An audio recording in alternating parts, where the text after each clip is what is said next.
Hello, my name is Lloyd Sutton. I am a co-president of the Cornerstone Schools Association. I am the Chief Character Officer of Cornerstone Schools. My friend and co-president, Jeff Petherick, is the Chief Culture Officer. As you are aware, our community is experiencing civil unrest. During these unsettling times, we at Cornerstone Schools want to lead the way as the Cornerstone community celebrates Independence Day with a commitment to help eradicate racism by treating all people with dignity and respect. We must show one another the kindness and compassion necessary to build cohesion and trust in our community and the nation. Today, we lift up the Cornerstone community with the unfolding of the American story as it is heard through the reading of the Declaration of Independence. We will use the many voices of this magnificent and diverse community to recite our nation's founding document, its cornerstone, if you will. This document, along with the Constitution, binds us as one team, one community, and one nation as we strive to embody these ideals and aspire to live by our one cornerstone vision. That is, to live a complete life of length, breadth, and height, as described by Dr. Martin Luther King at his inaugural address, May 17, 1957, on the steps of the Lincoln Memorial. The nation, the state, and the community can look to Cornerstone as an example of what is possible when people from diverse backgrounds unite and aspire to honorable living. Hi, my name is Jeff Petherick, and I'm the other co-president of Cornerstone Schools Association. I'm grateful to be on this journey with my friend and wonderful leader, Lloyd Sutton. Together, we are committed to the nurturing and the care of our one Cornerstone family, especially our students and our families, as we seek to exemplify what a community built on the foundation of love can truly be. I've often reflected about the Declaration of Independence and the Constitution. At the time of their writing, a democratic government built by the people for the people was a new experiment. The vision of our founders, the ability of the people to usher in change and govern themselves, has withstood the test of time. However, the framers of these documents and the generations to follow have failed to live up to its most important truth, that all mankind was created equal. It is heartbreaking to know that the American promise is not the experience of so many. Yet it is greatly encouraging to know that together we can peaceably bring about a new way forward for our country because of these documents and our democracy. Inequality and injustice must end here and now. The country is finally waking up to this reality 52 years after the death of Martin Luther King. But today there is a sense that all of mankind knows that it is well past the time to finally live up to the unfolding American promise of freedom and justice for all. Lloyd and I are honored to join all of you in this new way forward. When in the course of human events, it becomes necessary for one people to dissolve the political bands which have connected them with another, and to assume among the powers of the earth the separate and equal station to which the laws of nature and nature's God entitle them, a decent respect to the opinions of mankind requires that they should declare causes that impel them into the separation. We hold these truths to be self-evident, that all men are created equal, that they are endowed by their Creator with certain unalienable rights, that among these are life, liberty, and the pursuit of happiness, that to secure these rights, governments are instituted among men, deriving their just powers from the consent of the governed, that whenever any form of government becomes destructive of these ends, it is the right of the people to alter or to abolish it, and to institute new government, laying its foundation on such principles, and organizing its powers in such form as to them shall seem most likely to affect their safety and happiness. Prudence, indeed, will dictate that governments long established should not be changed for light and transient causes. And accordingly, all experience has shown that mankind are more disposable to suffer while evils are sufferable, than to right themselves by abolishing the forms to which they are accustomed. But when a long train of abuses and usurpations, pursuing invariably the same object, evinces a design to reduce them under absolute despotism, it is their right, it is their duty to throw off such government and to provide new guards for their future security. Such has been the patient sufferance of these colonies, and such is now the necessity which constrains them to alter their former system of government. The history of the present King of Great Britain is a history of repeated injuries and usurpations, all having indirect object the establishment of an absolute tyranny over these states. To prove this, let facts be submitted to a candidate world. He has refused his assent to laws, the most wholesome and necessary for the public good. He has forbidden his governors to pass laws of immediate and pressing importance, unless suspended in their operation till his assent should be obtained. And when so suspended, he has utterly neglected to attend to them. He has refused to pass other laws for the accommodation of large districts of people, unless those people would relinquish their right of representation in the legislature, a right inestimable to them and formidable to tyrants only. He has called together legislative bodies at places unusual, uncomfortable, and distant from the depository of the public records, for the sole purpose of fatiguing them into compliance with his measures. He has dissolved representative houses repeatedly for opposing with manly firmness his invasions on the rights of the people.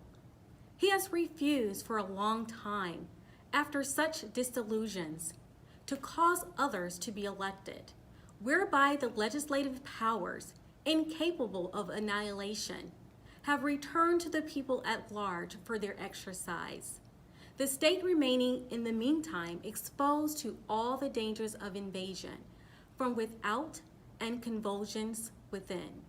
He has endeavored to prevent the population of these states, for that purpose obstructing the laws for naturalization of foreigners, refusing to pass others to encourage the migration hither, and raising the conditions of new appropriation of lands. He has made judges dependent on his will alone for the tenure of their offices and the amount and payment of their salaries. He has erected a multitude of new offices and sent hither swarms of officers to harass our people and eat out their substance. He has kept among us in times of peace standing armies without the consent of our legislatures. He has affected to render the military independent of and superior to the civil power. He has combined with others to subject us to a jurisdiction foreign to our Constitution and unacknowledged by our laws, giving his assent to their acts of pretended legislation. For quartering large bodies of armed troops among us, for protecting them by a mock trial from punishment for any murders which they should commit on the inhabitants of these states, for cutting off our trade with all parts of the world, for imposing taxes on us without our consent, for depriving us in many cases of the benefits of trial by jury, for transporting us beyond sea to be tried for pretended offenses, for abolishing the free system of English laws in a neighboring province, establishing therein an arbitrary government, and enlarging its boundaries so as to render it at once an example and fit instrument for introducing the same absolute rule into these colonies, for taking away our charters, abolishing our most valuable laws, and altering fundamentally the forms of our governments. For suspending our legislators and declaring themselves invested with power to legislate for us in all cases whatsoever. He has abdicated government here by declaring us out of his protection and waging war against us. He has plundered our seas, ravished our coasts, burnt our towns, and destroyed the lives of our people. He is at this time transporting large armies of foreign mercenaries to complete the works of death, desolation, and tyranny, already begun with circumstances of cruelty and perfidy scarcely paralleled in the most barbarous ages, and totally unworthy the head of a civilized nation.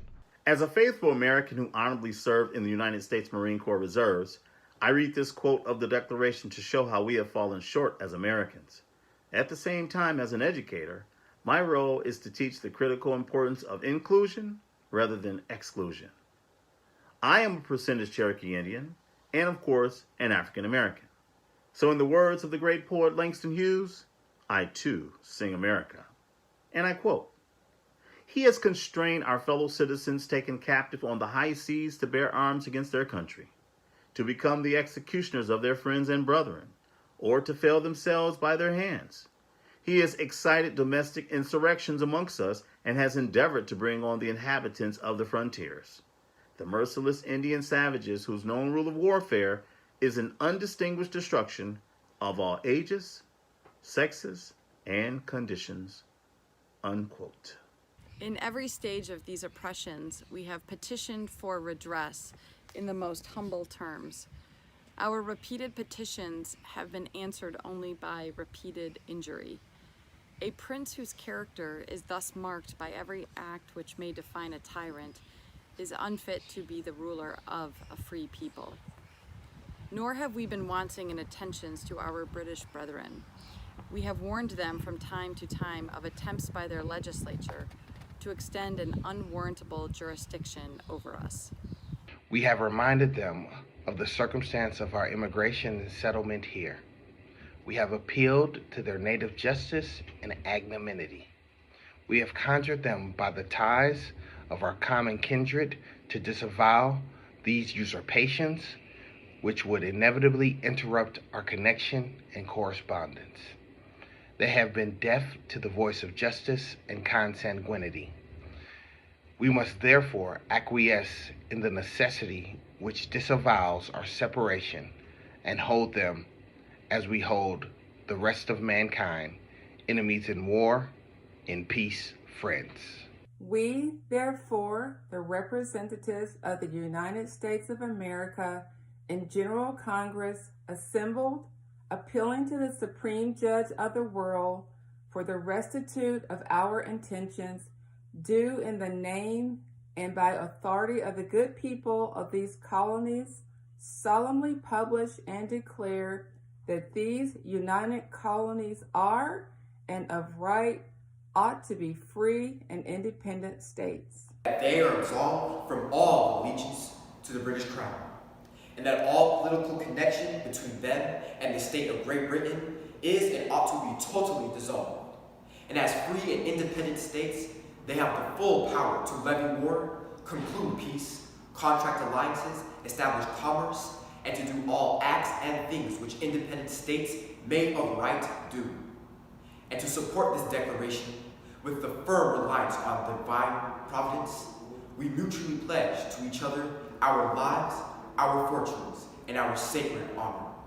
Today, we honor 56 men who signed the Declaration of Independence. 56 men who signed a document guaranteeing our right to pursue our happiness. The Declaration of Independence, adopted by 13 colonies and signed by representatives from each. New Hampshire, Josiah Burland, William Ripple, Matthew Thornton. Massachusetts, Samuel Adams, John Adams, John Hancock, Robert Treat Payne, Elbridge Gerry, Rhode Island, Stephen Hopkins, William Ellery, Connecticut, Roger Sherman, Samuel Huntington, William Williams, Oliver Walcott, New York, William Floyd, Philip Livingston, Francis Lewis, Lewis Morris. In New Jersey, Richard Stockton, John Witherspoon, Francis Hopkinson, John Hart, Abraham Clark. Pennsylvania, Robert Morris, Benjamin Rush, Benjamin Franklin, John Morton, George Clymer, James Smith, George Taylor, James Wilson, George Ross. Delaware, George Reed, Caesar Rodney, Thomas McKean. Maryland, Samuel Chase, William Packer, Thomas Stone, Charles Carroll or Carrollton. Virginia, George Wythe, Richard Henry Lee, Thomas Jefferson, Benjamin Harrison, Thomas Nelson Jr., Francis Lightfoot Lee, Carter Braxton. North Carolina, William Hooper, Joseph Hughes, John Penn. South Carolina, Edward Rutledge, Thomas Hayward Jr., Thomas Lynch Jr., Arthur Middleton. Georgia, Button Gwinnett, Lyman Hall, George Walton. It's Dorothy Ross. I've been at Cornerstone and involved with Cornerstone since 1995 in the front office. To my amazement, I have had over 6,000 children that have called me Grandma, Mama Ross, or Miss Ross.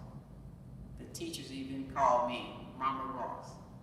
So the education that we have given to the children, I wish that it had been available when my children were in school. And now that I understand what's important is letting these kids know that they do not have to lack in anything if they want to become productive in society today. Now, Dorothy, we're doing this on the 4th of July. What does the 4th of July mean to you? The 4th of July means to me freedom. With all that's going on in the world today, we had times when there was a riot in Detroit. The same thing happened with George Floyd. This is what we have to teach our kids, that independence means that you can do anything that you want to if you want to succeed. You do not have to follow. You must be a leader. You've got to be a leader. If you are a leader, you can do anything that you're mind. You can become a doctor, a lawyer, a nurse, a professional boxer, racer, whatever you want to do. But you have to remember, freedom is not something that you have to earn. Freedom is given to you to use in the right way, not in the wrong way. Now, how many of your own grandchildren and great-grandchildren have come to Cornerstone? I've had 6 grandchildren that have gone through Cornerstone. Some of them finished 8th grade. I had one that finished the whole 12 years.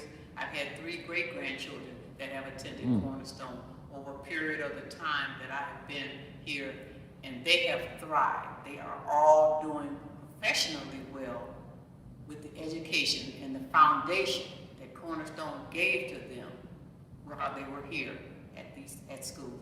I was at Cornerstone Jefferson Douglas. It was Cornerstone Nevada years ago. Now it's Jefferson Douglas. But what they have learned is they always remember that whatever you want to do, you can succeed if you keep on trying. You know, Dorothy Ross and I have known each other for over 25 years. I've been associated with Cornerstone for 30 years. And what a joy it was to me to meet Dorothy when she came to work at our Nevada campus. We are sitting in our newest school that is named after John Adams and my friend Andrew Young. We have a tradition at Cornerstone that we name our schools after a founder and a civil rights leader. So we have Washington and Parks, Lincoln and King, Madison and Carver, Jefferson and Douglas. And we do these things because we want our children to know and our faculty to know that the story of America is an unfolding story. So on this 4th of July, think how you can be a part of that unfolding story of independence and of freedom, and how you can make our country better. As Dorothy has helped to make our schools better, so she has made our country better. God bless you all on this very special